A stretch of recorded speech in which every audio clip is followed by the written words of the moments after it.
I'm Susan. Welcome to Tea and Games. Tea today is once again Builders. Hot, but not yet too hot to drink. Sometimes I don't actually get to sip much tea, either because I'm talking a lot or because the tea is like face-meltingly hot. Today, and first, welcome to new subscribers. I think we've got one or two new, perhaps. I'm happy you're here. My husband Robert and I are casual weekend board gamers. I'm not a professional content creator, and I do not aspire to be a professional content creator. An average person sitting around the table, hanging out, talking with you about board games.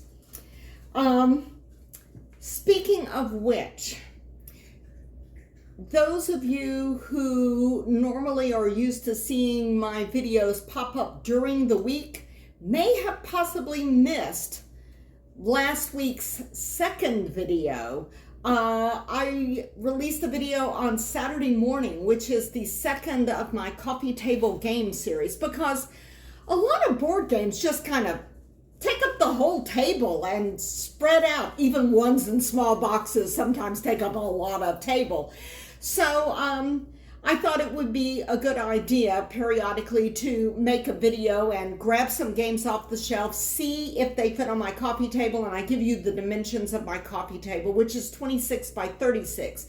And if your coffee table is bigger or smaller, nevertheless, you will be able to see how much space particular games take up in a specific defined area. So I have the second of the coffee table game series, and you can find it in the playlist, or it should be in your subscription feed if you're a subscriber. So that was Saturday morning. And what were we doing Saturday morning while that video was going up? Well, actually the video went up before we left, but we went and played Starfinder on Saturday. We're still playing that role-playing game. Once a month, more or less. Some months there's not quite enough people to play, or we have some other activity, like it coincided with my nephew's graduation one month. But yeah, we're still doing Starfinder. And so that was last Saturday when I also posted a coffee table games video. Today we're doing something that is really rare on this channel. I mean, extremely rare on this channel. We're going to talk about the Hotness, which is Comic Hunters, which was a Gen Con release. I didn't go to Gen Con. And we don't usually play games that are the Hotness. Usually what we're playing is more like the rapidly cooling leftovers. But yeah, I look at a game and I think, oh, that looks cool, and I put it on a wish list, and then I dither about it for months, and then like eventually it either falls off the bottom of the wish list or it gets moved up to the point where I grab a copy. But usually games are no longer hot when I get them. But this game came out, it was a Gen Con release, but Barnes & Noble stores here in the US were either stocking them in store or they were on the website to order the week before Gen Con.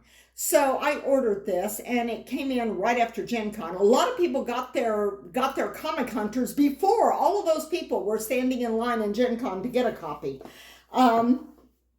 So we played that this weekend, our first play. So this is very much first impressions. But you sit this right here so it's kind of still in frame. A lot of people have posted stuff on social media about this, and I have too. And so I'm going to kind of give you an overview. This is the rule book.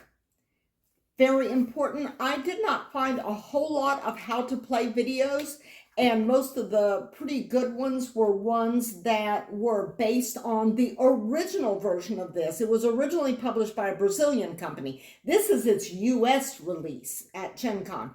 So the rule book is, the cover looks like it's in comic book style, but the rule book itself is not. It's a good rule book. And that's an important thing. I mean, it's always important for the rule book to be good, but it's important for you to know that you can trust the rule book on this. You're probably not going to get lost. There have been some talk online about the components, but before I get into that, I want to talk about the board, because nothing I've seen online talks about the game board for comic hunters. And the game board itself is kind of interesting in terms of its function in the game. This is the board. And by the way, the board is fairly high quality. It's good cardboard. It's a little bendy, but yeah, see, pretty good. So anyhow, it looks nice too. If I'm not looking at you, it's because I'm looking at the board here in the camera. So anyhow, a lot of this board is kind of like a player reference sheet. But at the same time, the board could not be totally done away with in favor of a player reference sheet. What you have over here on this side of the board, just turn it like that and get you to look at it. This shows you the 4 different decks and the 4 different types of drafting that you'll be doing to get the cards that are the comic books. So this is just a little reference for how each particular thing works, which is not bad to have. Although the layout for 2-player is different. This section here, which is right on the fold, this basically tells you the flow of the game.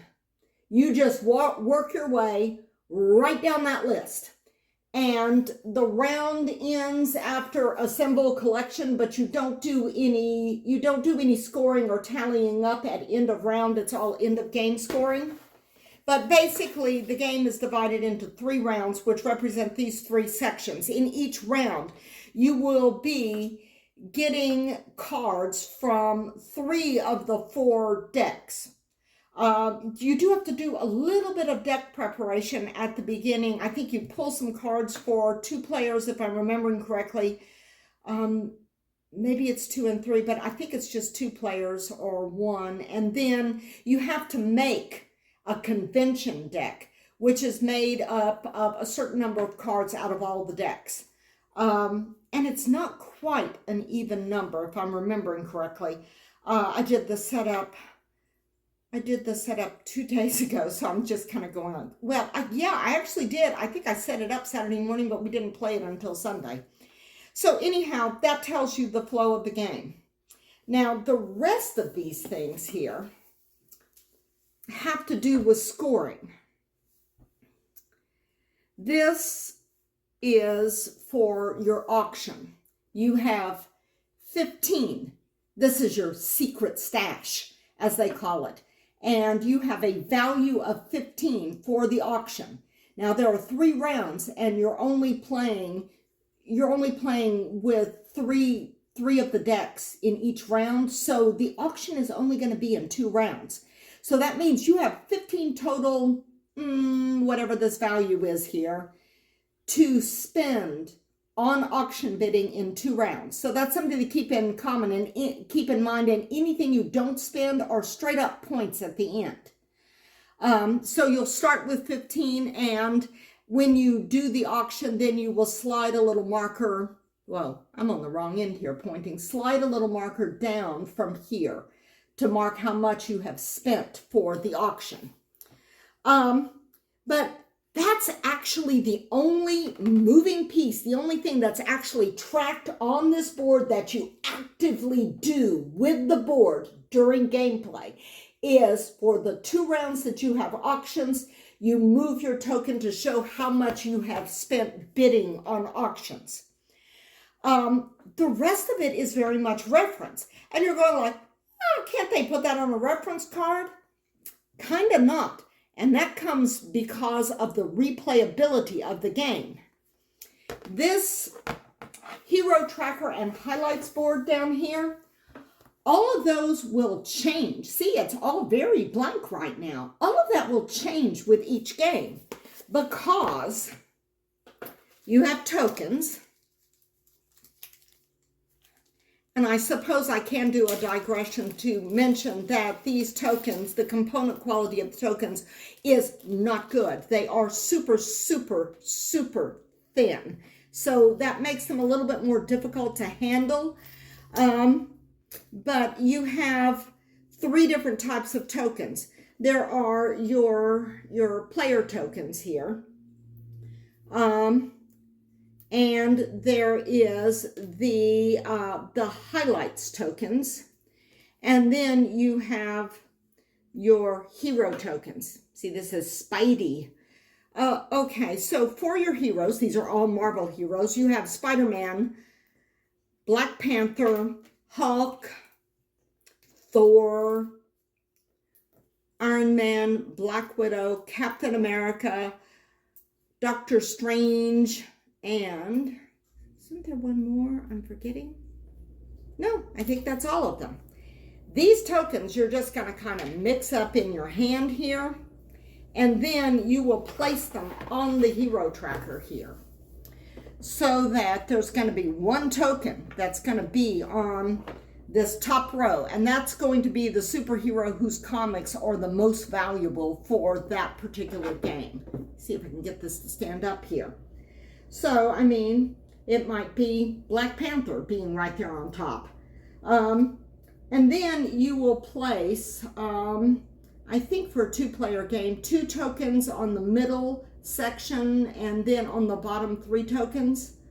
So you might have these 2 here, like in the section. And you'll notice that those are worth a little bit less than that top thing.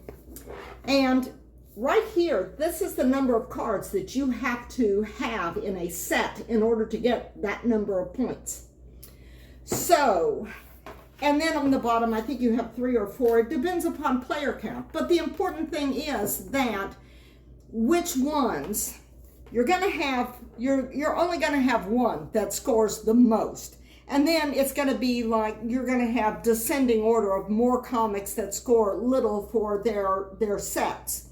Same number of sets, 3 to 4, 5 to 7, 8 to 11, 12 or above. And that's the number of cards in a set. But with each game, you're going to be randomly laying these things out on that to mean that different heroes will have different values. And the other thing that's going to change game to game are these highlight tokens. Gosh, these are thin. This says versus, and that denotes a big battle in that issue. But really, honestly, you don't have to know what these tokens stand for. I think first stands for first appearance by a particular hero in an issue. And number 1, I think, is like the first issue of something. And I do not remember what this one or this one is for. But the point is, those icons are on the cards, along with the hero icons. And you can have multiple hero icons on a card. Oh, and this is your little check mark token that you use to go right down here to show which ones, where you are in the game. But the thing is, the highlight tokens and the hero tokens, you can have multiple highlights on a card. You can have multiple heroes on a card. If you have multiple highlights on the card, they're all scored in your, they all count for highlights here. And see this little gray area here? You're going to choose 3 of these each game, which means there's going to be 2 you don't use. And you're going to place them here. So that will, which highlights you are trying to collect or score points for is going to change. And this here is not the points you get for it. You get the points according to who has most, second most, third most, etc. So that's something to keep in mind. So this board is very much kind of a reference thing. And let's see, is there anything I didn't talk about on this board? Oh, here. This is variety of collection, which you score at the end, meaning like you get this many points if you have a collection of 3 different superheroes. You get this many points if you have like 4 sets. Like this is, if you have 6 sets of different heroes. So, and how many heroes you're going to get, I don't know if in the 3 or 4 player game you do this, but in the 2 player game you take out 2 heroes. So, and you will remove those tokens and also those cards from the game, except if that icon turns up on a card that has another hero's icon on it. So those double icons, and I guess I should talk about the cards here, but I did want to say one other thing about the game board. Because this is mostly used for reference, with the exception of tracking how much you've spent on the auction, this actually gets in the way of the game a lot. Because for most of the games, when you're drafting cards, not for the store thing, that's just a pass-around draft, but for a lot of the other ones, it uses a mechanism in which you are laying cards out and moving them around on the table. So you've got a big chunk of table space that's taken up by cards, less for 2 players for some of them. So we were constantly having to push this like down toward the end of the table, lay out the cards, pull it back, and then finally we just kind of thought, let's just leave it down there. But I think what we're going to do, I'm holding it upside down, when we play again, because when we play games, I sit here and Robert sits here. We're kind of sort of adjacent to each other, not across the table. I think next time, this is kind of going to go into the 3rd player position over here, opposite Robert, and sideways to me. That way we will both be able to see it. It will be close to both of us for quick glancing references to remind ourselves of which heroes we're playing with this game and who has the most and that kind of thing and what highlights we're doing. So I think we're just going to leave it here, and see then that will leave this big open space here on the table to lay out cards. Because you do have there is one that you do have, even with 2 player, a pretty good size tableau for cards. Move this stuff over here so I can look at the cards. You have 3 decks of cards in the box and a score pad. We just, if you use BG Stats app, they do have a score pad for this in the app, so you don't actually even have to use the paper score pad unless you want to, or unless you don't use BG Stats. You have 3 decks, and you may notice this deck is really sliding around in my hand. That is because I immediately sleeve the cards. That's what a lot of the chatter has been about this game, which is a shame because it's a good game, and the presentation and artwork is just, it's terrific with the comics. But the tokens are super thin. You may have trouble handling them. Long fingernails help, but the cards are also very thin. The card stock is not a high quality card stock, and there have been a number of people who have mentioned online that the cards came because of the card bands and just moving around in the box, because the box has slots, a little bit of movement in the box, that the edges of the cards were already crumpled and dinged up so that the cards are effectively marked even when they're face down. But I'm just showing you random cards here while I talk. So there've been a lot of chatter about the fact that the cards are thin and they have kind of a cheap, nasty feel to them, and they get dinged up so easily. If you do not play with a card mat and don't handle these cards very gently, then you're going to want to sleeve them, even if you don't normally sleeve cards. Now, the good thing about sleeving cards is that they kind of look like little collector's bagged comics in their sleeves. So, I mean, that's a nifty thing there. So yeah, I just sleeve the cards immediately. And I happen to have sleeves on hand left over from when I got my quiver cases. This is deck 1. Deck 1 is the store deck. Deck 2 is the flea market deck. And deck 3 is the auction deck. The 4th deck will be made up of a certain number of cards from all of these. And these decks represent different periods of time for comics. These are the newest comics. The comic covers with the newest comics. Not super new, I don't think, but at the same time, these are newer.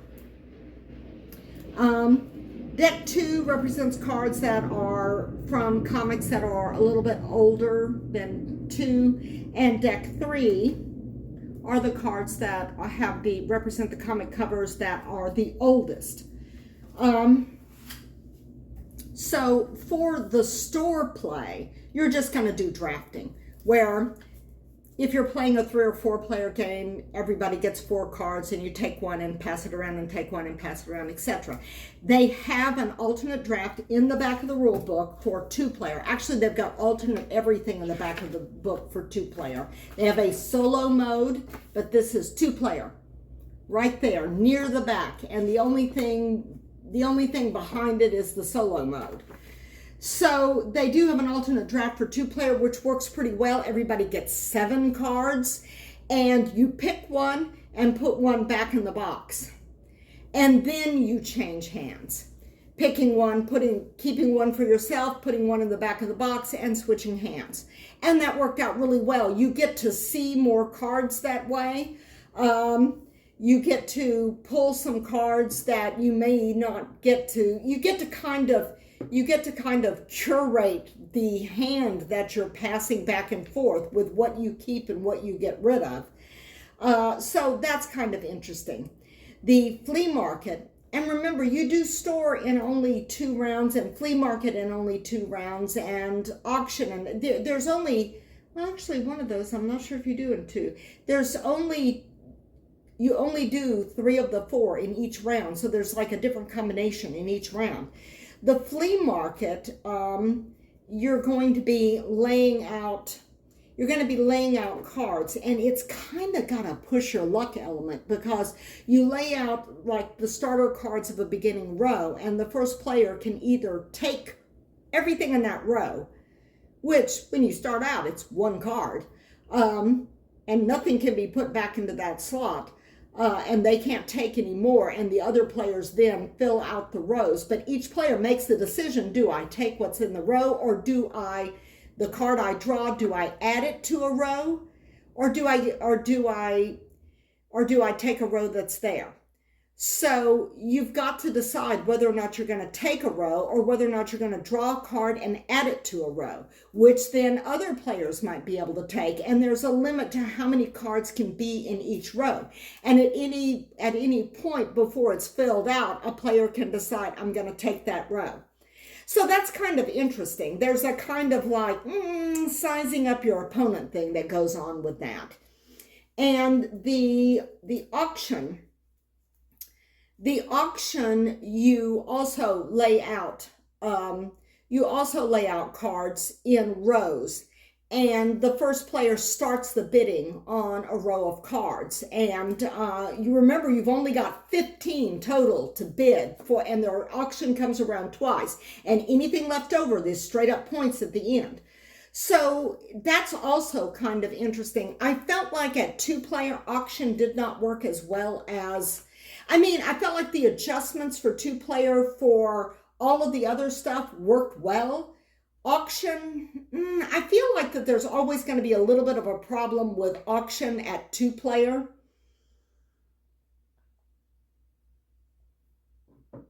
Because the way it is you can bid, and whoever wins the bid takes the row that they're bidding on.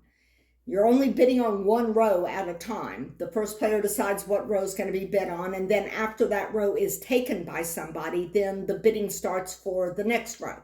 Of course, with 2 players, there's only 2 rows, so you're looking at this and you're going like, but whatever row is left, the other player takes, paying only 1 per card.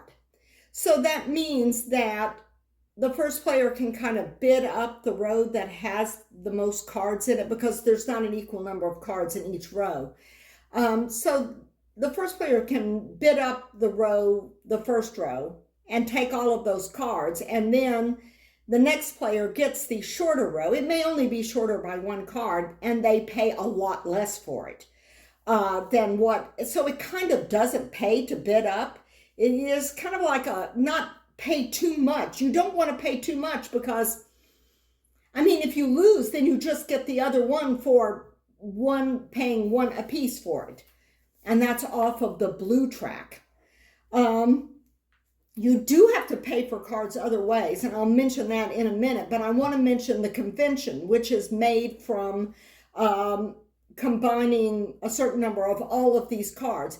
And you do, for a 3 and 4 player game, a 5x5 layout with a hole in the center. And the players take turns shifting cards around into that hole, or holes, because as things are taken, it opens up quite a bit, and you can move things around in there. And you take, either on your turn, you can move things around to line things up in columns or row, and then you call out a hero, and you take everybody that matches that hero in that row or column that you've kind of maneuvered as best you could. And of course, as you go, the first player actually is a bit of a handicap in that one because they've got 4 cards, they can move 1. So yeah, that's a little bit less, but yeah, you can move things around quite a bit as it goes around the table. The 2-player layout on this is much better. They did a good job on that because the 2-player layout, it's still a 5x5 grid, but you have more holes. So that means that both players have more options starting off to shift cards to get them into rows and columns. So I like that quite a bit. I mentioned about paying for cards. When you lay down those sets that you have been so desperately collecting throughout the game, you have to pay for those suckers. And you pay for them according to their value. You see deck 1, the newest cards, that 1 also stands for their value. You can see here on the card, the 1. So yeah, you're going to pay 1 to lay down sets. Like when you lay down a set, it doesn't have, you're not trying to make sets of 1s, 2s, and 3s. You're making sets of heroes. Let's be clear here. So you're laying down some Captain Americas, and you may have a set of 3 Captain Americas, and you can lay down 2, but you're not going to score for anything under 2. So you want to try to start in later rounds adding things to your sets, but you have to pay the value, and you pay them by other cards. So I mean, if you get a card like Hulk, and you're not collecting Hulk, and Hulk is very low value in this game, then you may want to spend this 3 value Hulk card to pay for a 1 and a 2.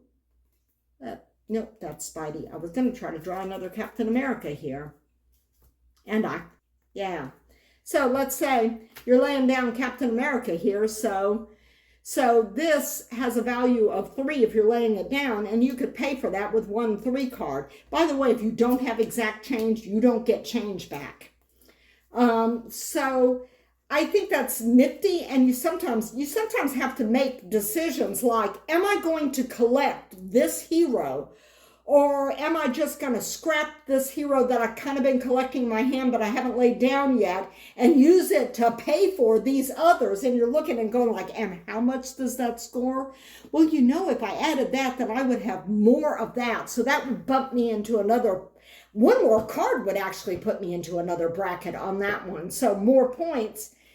Yeah, but I really wanted to put that. Oh, but it's so expensive. It would actually maybe make more sense to pay for it with these cards rather than placing those down and pay for it with the others. So yeah, there's some kind of tricky decision making here. But I'll show you a few more cards here so you can get some idea. This card it can be placed in either a Spider-Man or a Doctor Strange set. And when you, at the end of a round, when you're laying cards down and paying for them, you can also take this opportunity to move cards from one set to another if you want to. So you could have laid this down originally in Spider-Man and decide, like, on the next round that you want to shift it over to Doctor Strange. And if one of your highlights is this versus here, then you can score for that too.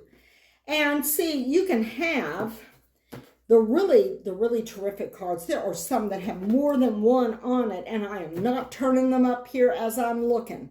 But see, the highlights down here at the end, whatever the selected highlights, and there are 3 highlights per game, whatever the selected highlights, you're going to want to try to optimize your sets so that the heroes that you're putting into those sets also have highlights. I mean, you can't always do it with every card, and you've only got 3 rounds to put this together. But yeah, there are some interesting choices in this game. It's fun. I like it. By the way, sleeved, single sleeve. They all fit into these card slots, but 3 of these slots here had these little inserts in them that lifted the things up a little bit. And I'm not really sure why. There was a score pad in the other one, but for someone, I guess it just was it was like the width of the score pad. I guess it was to make the cards look even with the score pads when you open the box, which I have no idea. That's just an aesthetic thing. Pull those little inserts out if you sleeve your cards, and the cards will all still fit into the slots. But yeah, I'm not doing, this is not meant to be a how to play or a teach or even really a review. It's just to show you some stuff about the game and give you some things to think about how the game works, to decide if it's right for you. The complaints about the quality of the components, maybe we've all just gotten spoiled with super deluxe components. But one thing, I don't like the fact that, see, I'm having a hard time picking up these tokens. I don't like the fact that the tokens are really thin, and I don't like the fact that you pretty much have to sleeve the cards because they're very fragile. And they will show wear. But on the other hand, the price point for this is good. This is a family weight game. Make no mistake about it. It is family weight. It is being sold at Barnes & Noble. So, I mean, that's getting it out to the mass market. This game was obviously meant to be a mass market game, to have mass appeal. Therefore, I kind of feel like it's appropriate that it doesn't cost $50 or $60. So yeah, this game is affordable, and that is in itself kind of a shocking and refreshing thing for a board game. It is a family weight game that is widely available either from your local Barnes & Noble or from their website if you're in the US. I am not sure about availability in other countries. I'm not a professional board game person. I'm not researching that kind of thing. I'm just playing games. So yeah, this is a family weight, light, fun, easy to play game. It does have some interesting and tricky decision making in it.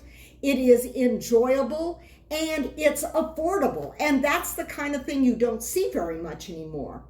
Now, one downside I will say to this, and I know there are going to be people who won't like this, I kind of feel like it's okay.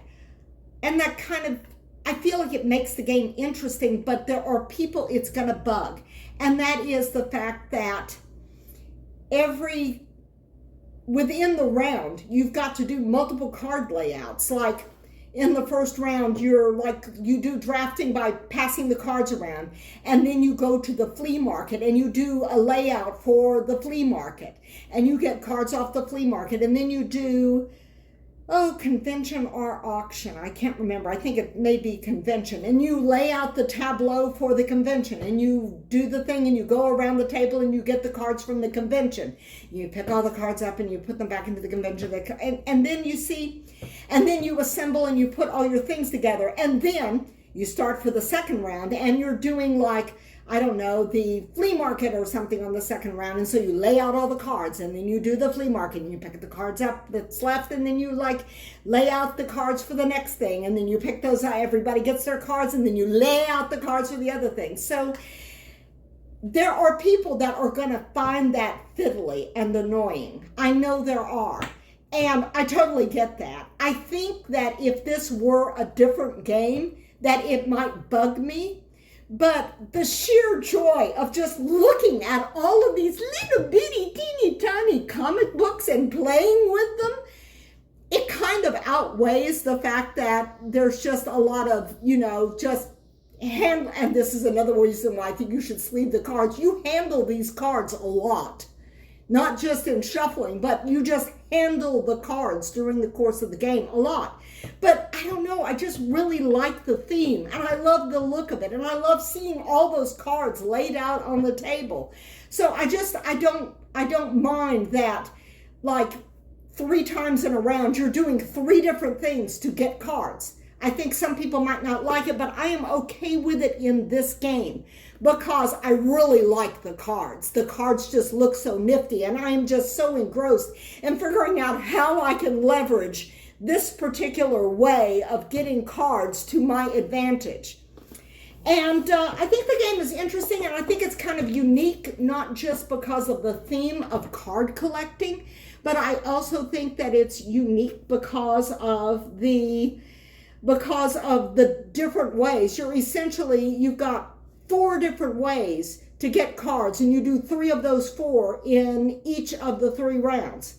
And you can freely move your cards around, and you can reshuffle, like move things from one pile to another when you do the things with the cards, because they've already been paid for. You have to pay for them when you lay them down. But yeah, I don't know what other people will think of this game. I think it's going to be a good game for a lot of people.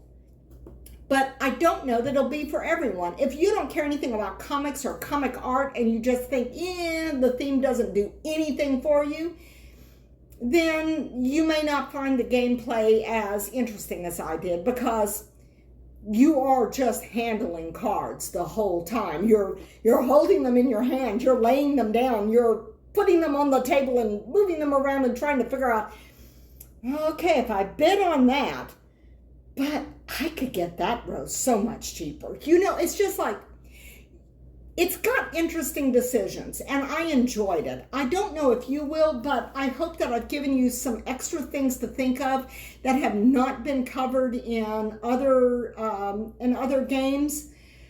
I didn't go into how to play. I'm just not good at that kind of thing. I just kind of wanted to take everything out of the box and show you the stuff and talk about what all the different stuff does, and maybe hit on some points other people hadn't hit on. hadn't hit on. But the book is good. The rule book is good. I will put a link to a video below. Put a link in the description below to a video that we watched prior to playing, which seems to be pretty good. Though it does use the Brazilian version, which is in Portuguese, and I think there are a few minor changes between that version and this. So give the rulebook a look over. And that's going to be it for today. I don't usually talk about a new hot game because I don't usually buy the new hot games, especially not one that was just released just barely over a week ago. And this video is kind of unusual because I don't usually talk about just one game. But we did play one other game. We played Apropos of Movies, which we did better at than Apropos of Board Games. But boy, it was tough. And let me tell you, I'm going to spend a lot of time looking for cats in movies when we watch them, because the cat gave us a lot of problems in this. But anyhow, it was good talking to you around the table, and I will see you next week. Bye, if not sooner.